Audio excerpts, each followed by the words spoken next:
हरिवंश। श्री राधा वल्लभ लाल की जय हो, हरवंश जी महाराज की जय हो। आप सभी रसकन के समक्ष हमारा प्रयास रहे कि निरंतर ये नारद भक्ति सूत्र पहुंचते रहे।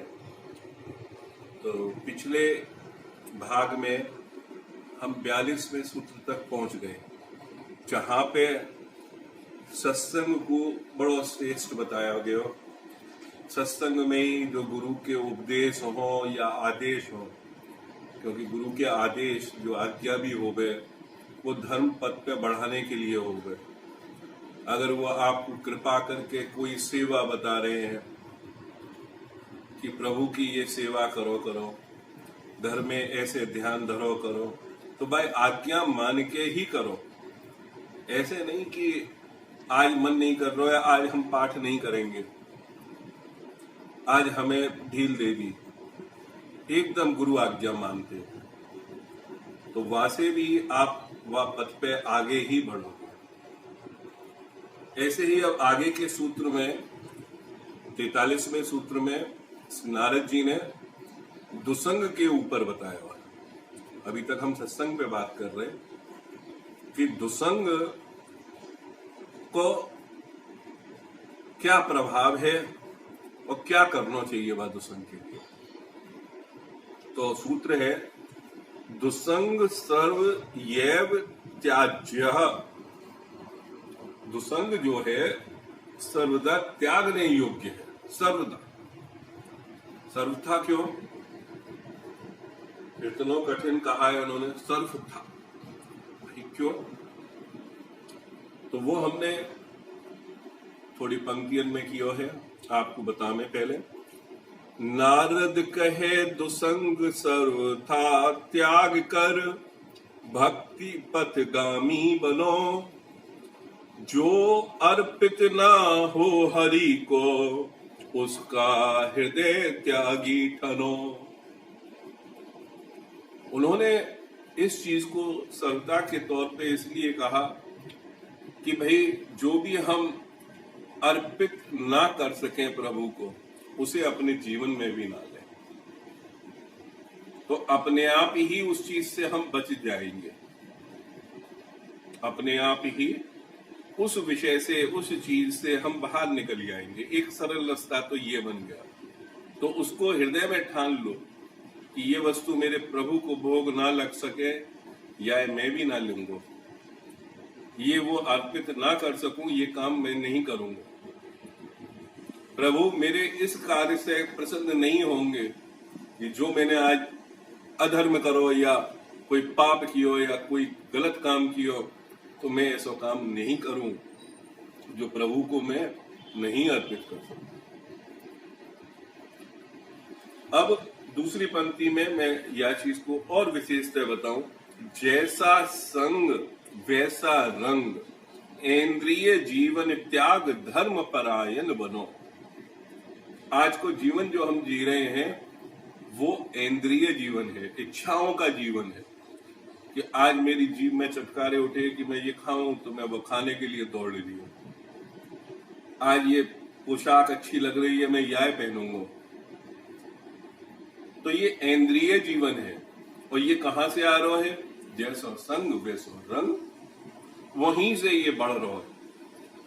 तो या को हटाने के लिए हमें जो धर्म में लिखो है जीवन को साथ, कि जीवन कैसे जीनो है,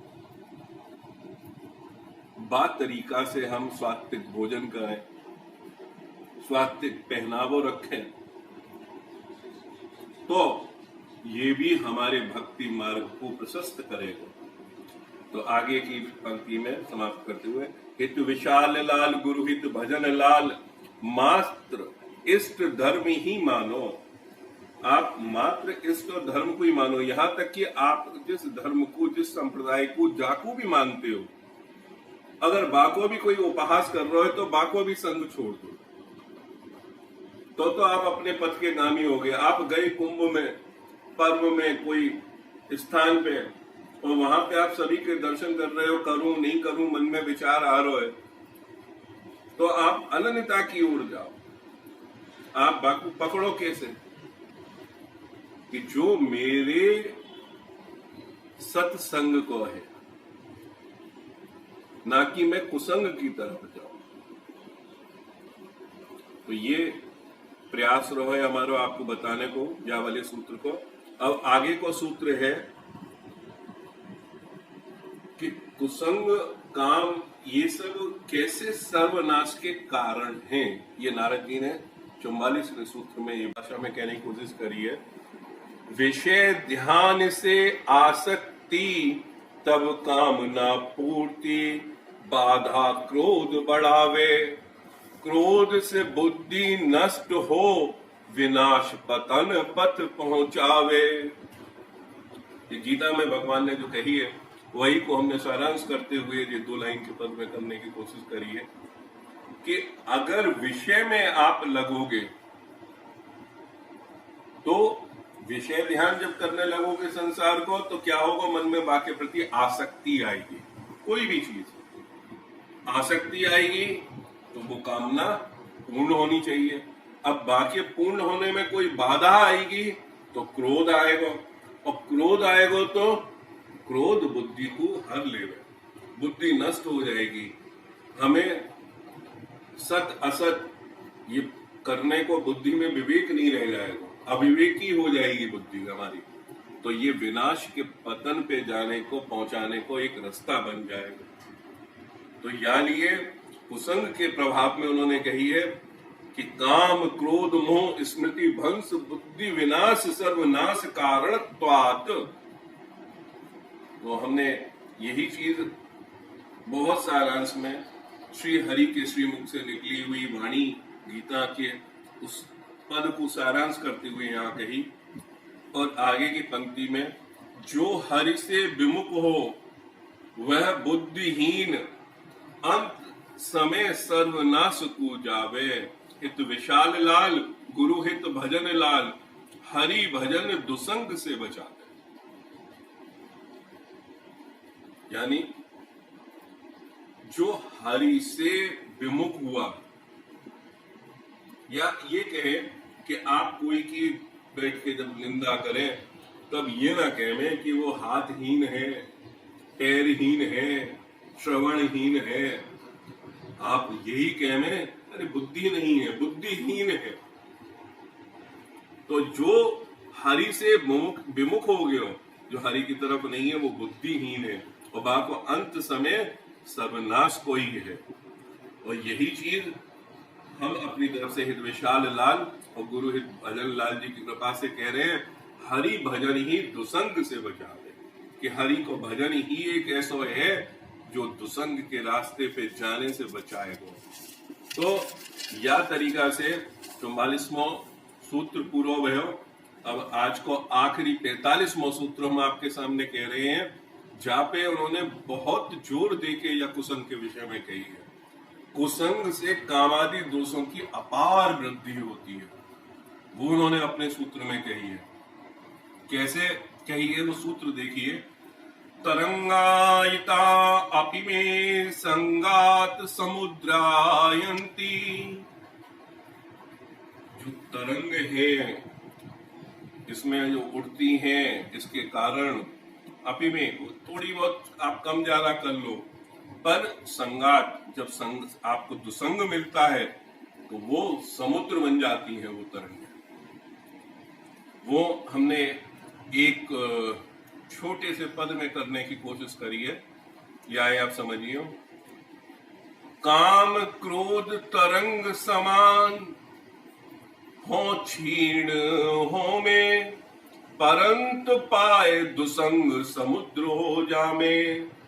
नेत्र देख बात करें छूले और बढ़े, हित विशाल लाल गुरु हित भजन लाल बतावें। तो ये हम आपसे कहना चाहेंगे या चीज को कि जैसे आज के समय में ये मान के जाया जाए कि हाँ संसार में पाप है, तोड़ो है, सहन कर लो, पर यहाँ पे इन्होंने एकदम कठोरता से कही है कि भाई नहीं, ये कुसंग आते ही समुद्र बन जाएगा, इसको थोड़ा भी मत लो, इसके थोड़े भी पास में मत जाओ। कैसे? जैसे कि कोई चीज भाई नेत्र ने देखी तो ये होगी कि भैया आंख बंद कर लें, संसार में चल रहे हैं, दिख रही है ऐसा, थोड़ी सी देख ही लो, मन में ही आ गई, एक बार नेत्र उठा के फिर देखने लगे। अब देखी तो मन में आई कि भैया बात कर लो। बात क्या कर लो साहब? भैया ये तो सभ्यता है, बात कर लो। आगे बढ़ लिए बात करने। अब मन में आई बात तो सही, अब छू के देख लो। और बढ़े और बढ़ जावे ये, अनन्य अलग रूप लेप के आवे ये अनंत रूपन में। इस विशाल लाल पुरोहित भजन लाल यही कह रहे हैं कि भैया ये बढ़ावे, ये आपको बता रहे हैं। तो याद लिए हमेशा काम क्रोध आपको दब भी सके अगर आप सत्संग में हैं, पर कुसंग में रहे तो कुसंग बात चीज को और बढ़ाएगा। अच्छा यार तुमसे ऐसे कह दी बाने, बाकी इतनी हिम्मत हो गई तो लड़ने के लिए आपको तैयार करेगा। वो कुसंग है, आपकी बुद्धि पे, आप पे यह तरीके का प्रभाव डालेगा कि वो समुद्र बन जाए। और जहां कुसंग है वहां भक्ति भाव ना बढ़ सके ये निश्चित है। तो यहाँ ये 3 सूत्र हमने बताए आपको, 43वां, 44वां और 45वां। ये तीनों सूत्र में नारद जी ने कुसंग के ऊपर ही कही है। अब आगे के सूत्र में हम जब बात करेंगे तब प्रभु की ये लीला की बात करेंगे कि भैया ये क्या खेल है कि जीव और परमात्मा एक होते हुए भी कैसे उनने वो खेल में रचा रखा है, और हम कैसे वह खेल में वाकू विजय प्राप्त नहीं कर पा रहे, वह लक्ष्य तक नहीं पहुंच पा रहे। ये अगले सूत्र में बात करेंगे। तो श्रीहित वृंदावन धाम से आज की हम हमारी तरफ से सभी रसकन को जय जय श्रीहित हरिवंश। जीवन में आनंद मंगल आए, सभी स्वस्थ रहे। जय जय श्रीहित हरिवंश।